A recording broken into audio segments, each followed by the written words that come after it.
Olá, boa tarde. Mais um início de semana. Vamos aos principais assuntos do jornal desta segunda-feira. Os detalhes das últimas atividades do Parlamento Maranhense e a agenda para esta semana. O avanço da Avenida Metropolitana, que já está na sua segunda etapa. Veja também, reportagem explica o movimento preocupante dos Red Pill e o desafio da misoginia digital. E ainda, atividades no clima da Páscoa voltadas para as crianças reforçam valores e reflexões sobre o significado da data e também desenvolvem habilidades com chocolate. Acompanhe a partir de agora, o AF1 está no ar.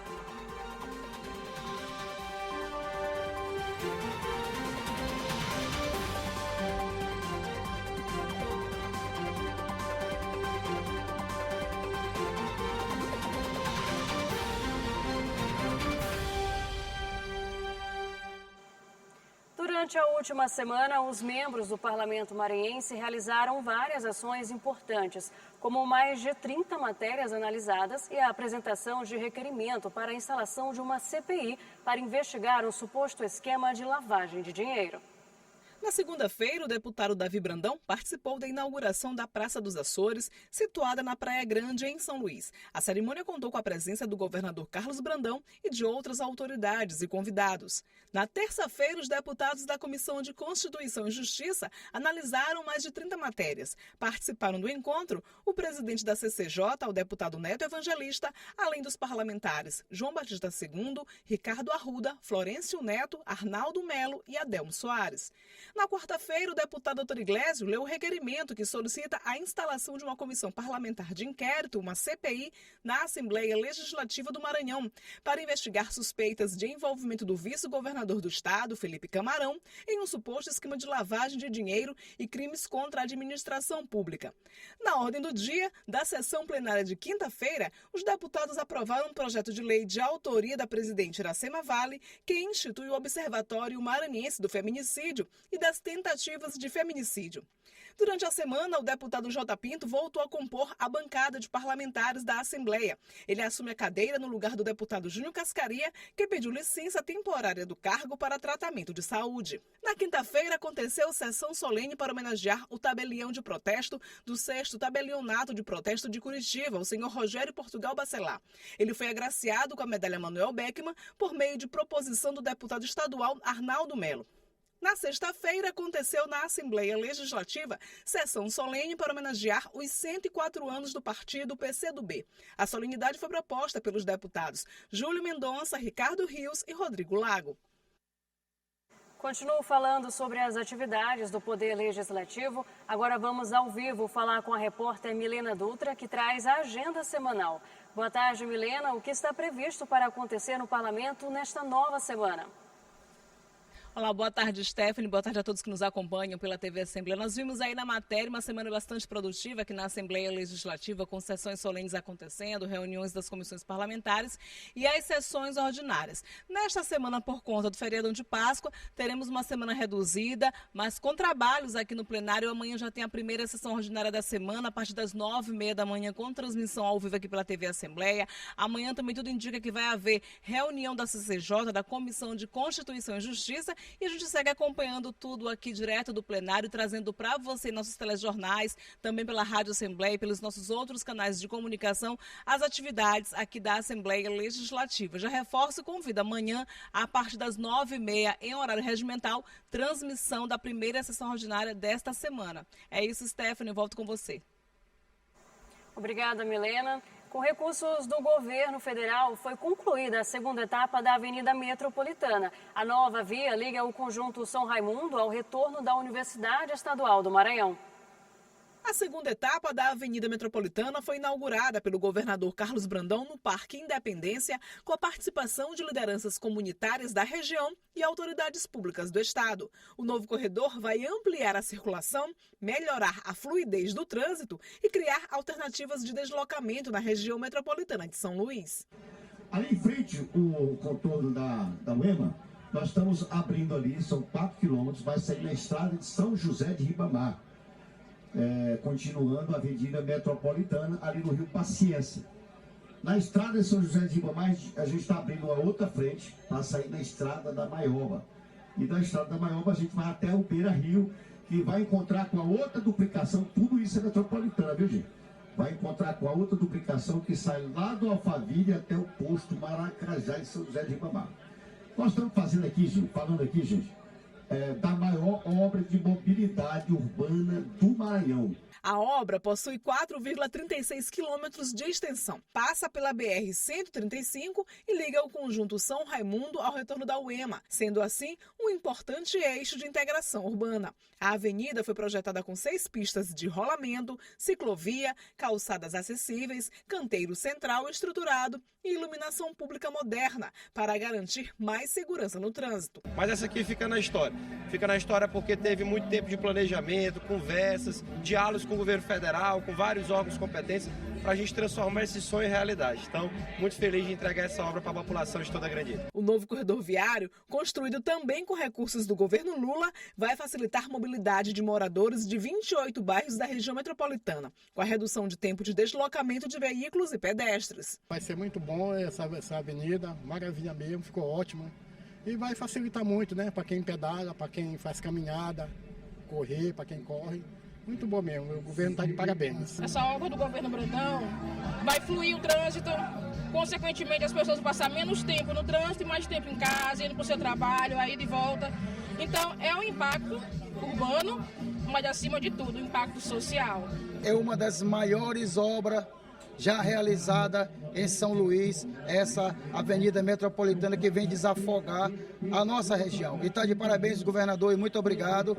E que Deus abençoe a todos nós. A obra também impulsiona o desenvolvimento econômico das áreas atendidas, estimula o comércio local, gera oportunidades e valoriza o espaço urbano. Com infraestrutura moderna e planejamento estratégico, a Avenida Metropolitana é um dos principais investimentos em mobilidade urbana na capital, promovida pelo governo do estado em parceria com o governo federal. É uma obra que tem 3 eixos: planejamento, execução e entrega. Ela vai beneficiar 50 bairros, 4 municípios e vai beneficiar 1 milhão de pessoas. Isso vai fazer com que as pessoas cheguem mais rápido nas suas casas e garantir uma melhor mobilidade. Veja após o intervalo. Especialistas explicam a misoginia digital e como essa prática gera um cenário preocupante e interfere na sociedade.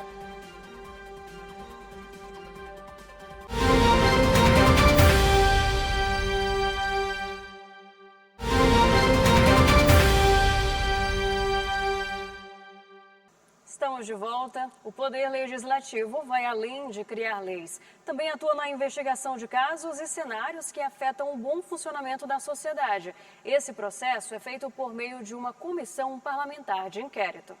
Você sabe o que é uma comissão parlamentar de inquérito? Ou, como mais é conhecida, uma CPI? Primeiro, é preciso entender que é um instrumento importante de competência do Poder Legislativo, ou seja, é realizada por senadores, deputados ou vereadores. A CPI é um processo investigativo, apura uma situação específica que seja de interesse público e relevante, é o fato determinado. Pode envolver vários temas, como corrupção, suspeitas de irregularidades na administração pública, crimes organizados, crises sanitárias ou fraudes bancárias, por exemplo. Anderson Rocha é consultor legislativo e explica como é instalada uma CPI. Ele destaca que a instalação valoriza a força da minoria. É necessário apenas que 1/3 dos membros da casa concordem com a investigação. No caso aqui da Assembleia, a gente precisa ter 14 assinaturas para que ela seja recebida. No requerimento de solicitação de abertura da CPI, tem que ter uma demonstração de um fato determinado, especificando o que vai ser apurado nessa investigação e também o tempo que ela quer funcionar, que é no máximo de 120 dias. Então, tendo esses 3 requisitos, mostrando o que vai ser feito e por quanto tempo vai funcionar, e tendo a subscrição de 1/3 de assinaturas, a CPI vai ser aberta. A CPI tem autonomia para desenvolver ações e poderes semelhantes aos de autoridades judiciais, mas apesar do seu amplo poder investigativo, não tem competência para julgar ou aplicar punições. Este especialista em direito político da Ordem dos Advogados do Maranhão esclarece sobre o que os parlamentares podem ou não fazer. A CPI ela tem poderes de investigação próprios de uma investigação comum, desde que não seja necessária se for necessária, a autorização judicial. Então, tudo que um inquérito policial pode fazer, a CPI vai poder fazer. Convocar pessoas para serem ouvidas, ou convidar autoridades, ou convocar testemunhas para depor também a respeito de algum fato que foi apurado. Isso a CPI vai poder fazer. Especificamente, no que ela não vai poder fazer, é o que depende de autorização judicial. Prisão, por exemplo, em regra, ela não vai poder nenhum tipo de prisão, a não ser que seja uma prisão em flagrante. Algum crime que a pessoa tenha cometido ali na hora. Depois de todo o processo investigativo e discussão dentro da Assembleia, um relatório é elaborado, podendo sugerir o indiciamento de envolvidos ou também sugerir medidas a serem adotadas. Esse relatório é entregue ao Ministério Público ou à polícia. A instalação de uma CPI é mais uma das ferramentas dadas ao Poder Legislativo para atuar em prol da sociedade, pois permite a fiscalização, promove transparência e aproxima o cidadão das ações do órgão, auxiliando para o seu bom funcionamento. A CPI, mesmo que os outros 2/3 dos deputados não queiram, ela vai ser aberta e vai funcionar. Então, isso é uma força da minoria na casa, caso tenha essa subscrição, que vai ter essa investigação própria, que os deputados, por meio de suas imunidades, também têm essa prerrogativa de poder investigar, fazer apurações mais aprofundadas nesse seu trabalho, que é uma função típica do Legislativo. Agora uma pausa nas notícias para sabermos como está o clima. A Paula Torres mostra como o tempo pode se comportar ainda hoje.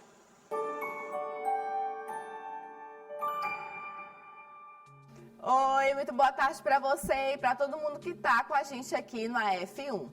E olha, se você saiu de casa de manhã com sol, mas já viu o tempo virar, não estranhe não, porque hoje está bem assim, muda rápido mesmo. Aqui em São Luís a temperatura varia entre 24 e 28 graus. O sol aparece entre nuvens, mas tem previsão de chuva rápida tanto durante a tarde quanto à noite.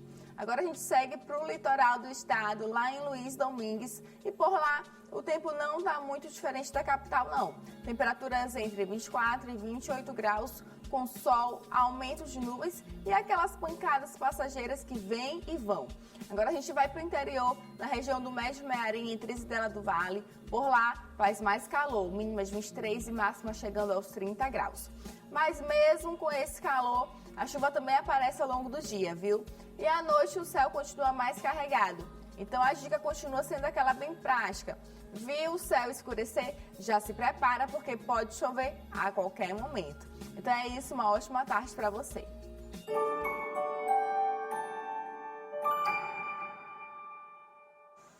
Obrigada, Paula. As estatísticas mostram que a violência e a insegurança andam acompanhando o dia a dia das mulheres. Esse cenário tem ganhado força na internet com a misoginia digital. Especialistas explicam sobre essa prática e como esse discurso de ódio afeta a sociedade. O Brasil vive uma crescente de violência contra mulheres. Mais de 1.500 feminicídios foram registrados em 2025, uma alta de 7,4% em relação ao ano anterior, o que explica tanta violência de um gênero contra o outro. Para especialistas, essa violência é resultado de uma mentalidade social produzida e mantida principalmente por homens que ainda veem a mulher como ser inferior e submisso. E essa lógica preocupante tem ganhado cada vez mais espaço na internet. É a chamada misoginia digital. A misoginia é o ódio, a aversão às mulheres. E ela existe. Ela, inclusive, tem páginas com milhões de seguidores, os chamados Red Pill, né? Homens que educam homens para serem agressores de mulheres. Essa manosfera ela acaba se organizando em torno de círculos de homens que ensinam outros homens a terem valores. E esses valores, basicamente, estão pautados numa diminuição da mulher para que eles se sintam melhores, para que eles tenham poder, né? Então, a misoginia na internet, basicamente, é a organização de grupos, incels, red pills,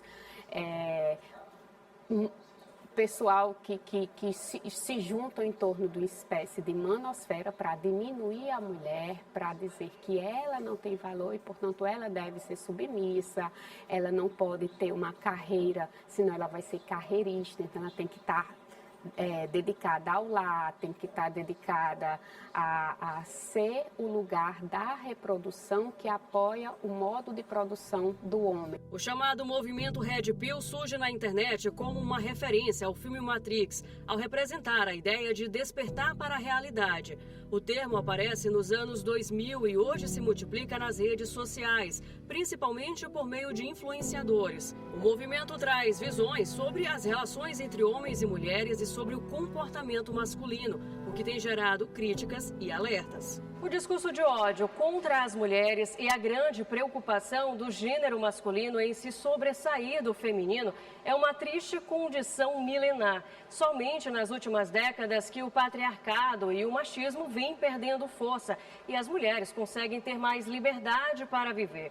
É por isso que o reforço da visão patriarcal, agora pela internet, é um retrocesso social. Porque quando a gente tem um homem, né, educado, para entender que para que ele tenha valor, ele precisa diminuir uma mulher, a sociedade toda já perdeu aí. Esse tipo de conteúdo afeta principalmente a nova geração que está mais conectada.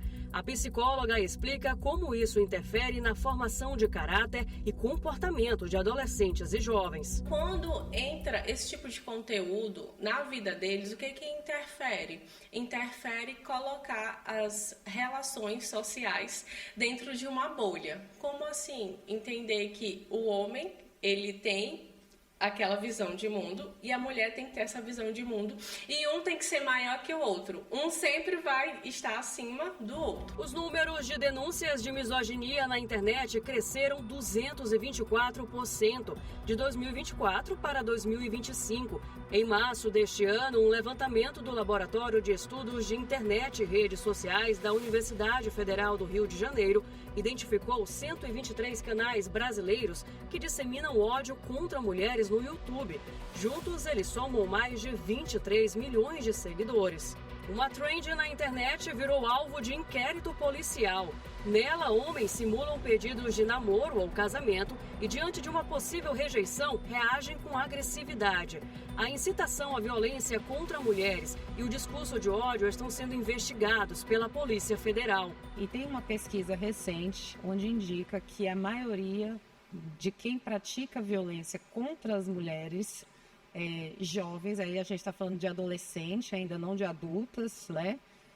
São meninos classe média alta, que estão ali atrás da rede social, utilizando sob a forma de estarem achando que estão anônimos e eles mesmos que começam essa prática que a gente tem visto muito já nas escolas. Além da incitação à violência, as práticas misóginas se manifestam de diversas formas. Eles vão fazer perseguições contra as mulheres nas redes sociais, na violência doméstica em casa, né, de controle, por exemplo, do WhatsApp, da rede social, saber com quem fala, de stalking, né, e também de utilizar a imagem de mulheres em conteúdo adulto. Foi feita uma pesquisa, inclusive, no período da pandemia, levando em consideração crianças e adolescentes que também são muito assediadas e perseguidas nas redes sociais, que também não é um local seguro para nós mulheres. Também a pornografia de vingança, que acontece muito se utilizando redes sociais, mas uma coisa muito comum, principalmente dos crimes de violência sexual, de violação sexual, é a não denúncia. Os casos podem ser denunciados à polícia, às plataformas digitais e também dentro das próprias redes sociais. Em âmbito federal, a Câmara dos Deputados está analisando propostas para criminalizar a misoginia e também para deixar mais rigorosa a punição por violência digital contra mulheres. Além da atuação das autoridades, o enfrentamento também passa pela família e pelo meio social. Reprimir condutas de violência e investir na formação dos jovens são passos fundamentais nesse processo. Tem que ter uma ação conjunta. A Comissão de Direito Digital sozinha ela não tem força para isso, né? Uma instituição sozinha não tem. A remoção de conteúdo era muito importante, ela tem que ser feita cada vez mais de uma forma mais imediata, mais rápida, né? E a gente está aqui para quê? Justamente para a gente falar o óbvio. Todo mundo é livre para viver da sua maneira. Todo mundo é livre para viver do seu jeito, sem prejudicar a ninguém. Mas é livre para ter a vida que se quer viver. E essa é a maior resistência.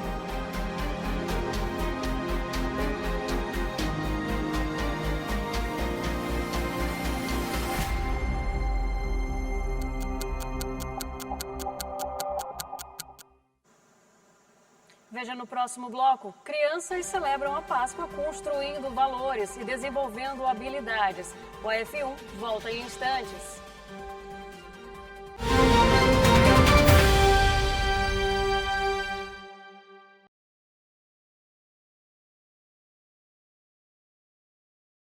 Crianças da creche Escola Sementinha, mantida pelo grupo de esposas dos deputados do Maranhão, aprenderam sobre o verdadeiro significado da Páscoa, que envolve a fé cristã e os valores humanos. A programação especial de Páscoa da creche Escola Sementinha, mantida pelo GEDEMA, reuniu alunos em um momento coletivo de aprendizado fora da sala de aula. Com o tema Meu Coração é para Ti, Senhor, a atividade reforçou a importância de trabalhar valores desde a infância, unindo educação e formação humana. É um momento que traz muitos significados para o desenvolvimento da criança, para o processo de socialização, interação com o outro e fortalecimento de todos aqueles valores familiares que as crianças já trazem. E a escola contribui no fortalecimento destes valores, falando um pouco de amor, de respeito, de partilha, de cuidado, de entrega, de boas ações. As crianças acompanharam atentamente a celebração conduzida pela direção. Essa é uma das mais importantes, porque fala de ressurreição, fala de esperança, fala de vida, fala de gerar o espiritual, né? Alimentar o espiritual. E isso é o mais importante, essa mensagem para as nossas crianças. No clima de Páscoa, a creche Escola Sementinha transformou o ginásio em um espaço de aprendizado e reflexão, mostrando que a data vai muito além dos chocolates, reforçando valores que fazem a diferença na formação das crianças. Os professores da creche deram vida a uma encenação, transmitindo valores como amor, fraternidade e respeito ao próximo. Situações que infelizmente às vezes acontecem em sala de aula, por uma série de questões que acabam ferindo um pouco os princípios e os valores. E o nosso papel enquanto escola é redirecionar. Em seguida, alunos e professores participaram de um momento musical.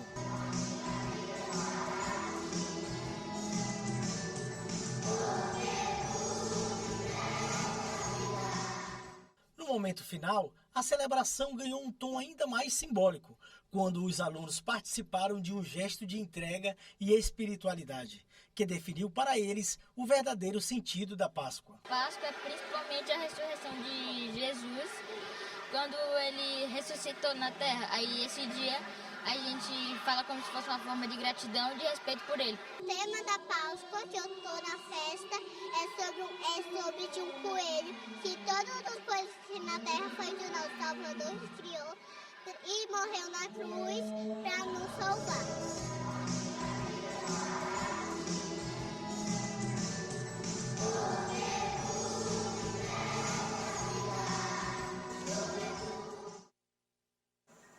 Outra atividade relacionada à Páscoa foi desenvolvida pelo GEDEMA, desta vez para o programa Sol Nascente. As crianças e jovens participaram de uma oficina para produzir trufas de chocolate.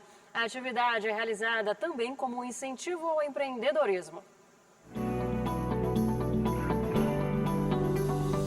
Foi um sábado sábado diferente para as crianças e adolescentes do programa Sol Nascente, promovido pelo Grupo de Esposas de Deputados Estaduais do Maranhão, o GEDEMA. O primeiro dos vários que teremos, né? Todos os meses será algo diferenciado. Esse foi a fabricação de chocolate. Então, as próprias crianças e adolescentes vão fazer o seu chocolate e vão aprender, quem sabe, a fazer também em casa e fazer vendas, né? A turma aprendeu como fazer trufas de chocolate e, quem sabe, uma nova habilidade que gere renda em casa. Quem deu a aula sobre a guloseima foi a dona Sebastiana, especialista em trufas e ovos de chocolate. Ela é mãe da Mayra, que faz parte do programa Sol Nascente e também dá as dicas para os amigos. Ensinar os outros a fazer, vender e revender. Que seja no futuro ele seja alguém de bom e revender e fazer as trufas que eu e minha mãe ensinamos para eles.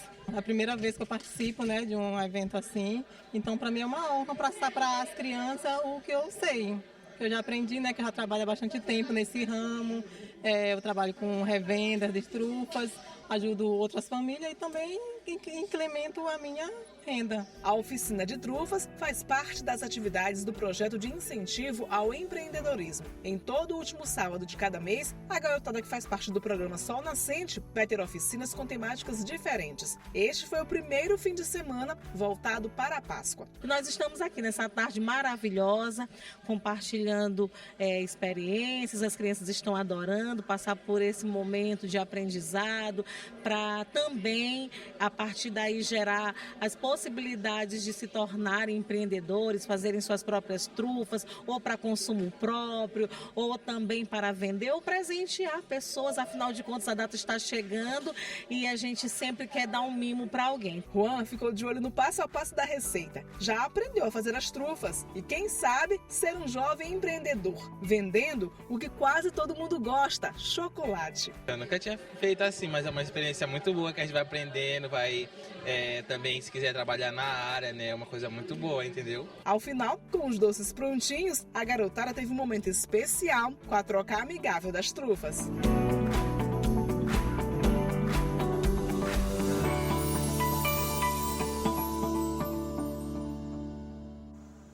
Com essas boas iniciativas, encerramos o AF1 de hoje. Lembrando que todo o conteúdo exibido pode ser acessado pelo canal no YouTube TV Assembleia Maranhão.